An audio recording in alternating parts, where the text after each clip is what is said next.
Half-Life Blue Shift was in many critics' eyes the ugly duckling of the Half-Life expansions. Looking at Metacritic, it is the lowest rated Half-Life game. Curiously, Half-Life Opposing Force doesn't have a rating, but I would bet all my CSGO skins on Opposing Force coming in with a higher rating than Blue Shift if it had one. All my $20 worth of skins. So what's your favorite PC game? No, not Quake. I'm talking about Half-Life! Medic! Unlike the original Half-Life and Opposing Force, Blue Shift didn't manage to garner that sort of early 2000s video game TV show level of excitement, because, story aside, it was more of the same, but less. Opposing Force had a bunch of new weapons, and even new enemies, which were never seen again, because canon-wise Gearbox Software stuff is a bit iffy, even if beloved by fans. Blue Shift didn't come with any new weapons. It has actually less weapons than the original, and it was even shorter. So why is this video defending Blue Shift if it's objectively worse? Well, it did come with the amazing HD pack, and oh boy, it is a hot button issue amongst Half-Life fans till this very day. And I gotta lean a bit out of the window here by saying, some of the additions, I really don't mind them. The new shotgun is sexy.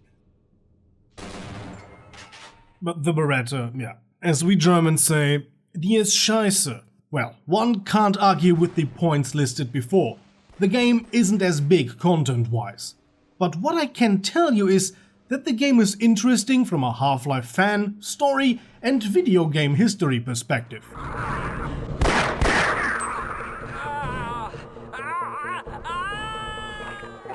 The game is very atmospherical. It came out at a time when they reached a firm grasp of the Gold Source engine, so the level architecture is very nice, set pieces are well decorated for a game of that era. The amount of models used for detailing spiked to an all-time high. This is from the summer of 2001 after all. The Source engine is still 3 years away. Blue Shift's gameplay mechanics are very similar to Half-Life 1. The rope climbing and swinging from Opposing Force does not reappear. Probably the biggest gameplay difference people will notice is the absence of an HEV suit, or military PCV. You are wearing a Kevlar vest, so charging stations do you no good, neither do the many batteries scattered around. Half-Life lore-wise, it ties in tightly with the story of Half-Life 1, and to some extent Half-Life 2. About that beer I owed you. As Barney Calhoun, Blue Shift's protagonist, does reappear. This is very much a novelty for the stuff Gearbox produced. Sorry Adrian, Prospect isn't canon. Blue Shift also ties in with the PlayStation 2 exclusive Half-Life Decay. We don't meet Dr. Keller, but we do meet Dr. Rosenberg, who is one of the few named characters from the early Half-Life games. And here is where we segue into the interesting aspect from a video game history point of view. While Half-Life 1 and 2 of course rely on the silent protagonist, Half-Life 1 handles exposition delivered through an NPC very delicately and keeps it to a minimum. Unlike in Half-Life 2, there are no named scientists, no named security guards, nothing of that sort. We know Dr. Kleiner and Dr. Vance from Half-Life 2, and only know through retconning that these two clones are supposed to be them. Of course Blue Shift is retconned too. This guy over there was not planned to be Barney.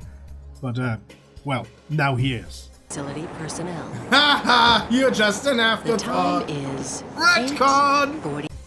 Half-Life Blue Shift is special, as it is the first Half-Life game featuring named NPCs that talk to you over a great length of time, talk to you about other people, and most importantly, stay with you over the duration of the game. You get to know Dr. Rosenberg, Simmons and Bennett, and meet poor Harold in his last moments. I appreciate your help, but I'm afraid those bastards did their damage already. If you were trying to reach the freight yards in hope of escaping, then just forget about it.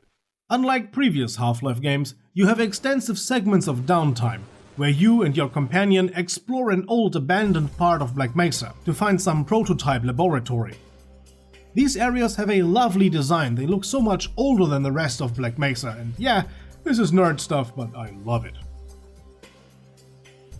Blue Shift handles storytelling a lot more like Half-Life 2 and the episodes, and less like Half-Life 1. In that regard, it forms a bridge between Half-Life 1 and 2. And something that makes Blue Shift special in another way, the ending is rather wholesome. Oh, thank God you made it. A very rare occurrence in the Half-Life universe. Yes, their fate is unknown, but still, it is hopeful. Half-Life Blue Shift isn't as long as Half-Life or Opposing Force, and it has a more limited arsenal, but yet it does have very action-packed segments, and a Zen level vastly superior to the original. For that alone it is worth playing. In particular for a Half-Life fan, this is a must-play, with or without the HD pack. Additionally, there is a lovely remake by HECU Collective, something I can wholeheartedly endorse. The original and the remake. The remake does depart from the original, so it is absolutely worth playing both of them. All relevant links are in the video description down below. If you haven't played Blue Shift yet, it can be picked up for a few bucks on Steam, especially with some sort of Steam sale around. It's rather cheap, yeah, it's old, don't expect a massive price, and it will run on a potato. So, Half-Life Blue Shift. I think it's a lot better than people used to say. Give it a shot. I hope you enjoyed today's video. If you did, you know what I would like you to do. Give this video a like, subscribe for future content, and if you absolutely love what we do, why not consider supporting us on Patreon, as our supporters there got to see this video well before anyone else. Our wonderful supporters are Lone Wolf, Zat Gladys, Wrapped in Glass, Cookie, AX98, Fito, Rival556, Plasma, Tome, Rainbow Flash, Grizzlyvia, Strange Module, Cop Fighter, Inter, Charles Surrit, Sir K, Ram Gilama, Whiskey, Christoph, MTD, Leggy Boy, Daniel, Fralem, Crony XS, Theovio, iMentrix, Armon, Oziloco, Rolling Rock, and Sidonai. A gigantic thank you for your support. To them and everyone else, thanks for watching. See you guys next time. Until then, have a nice day, and as always, goodbye and guten Tag.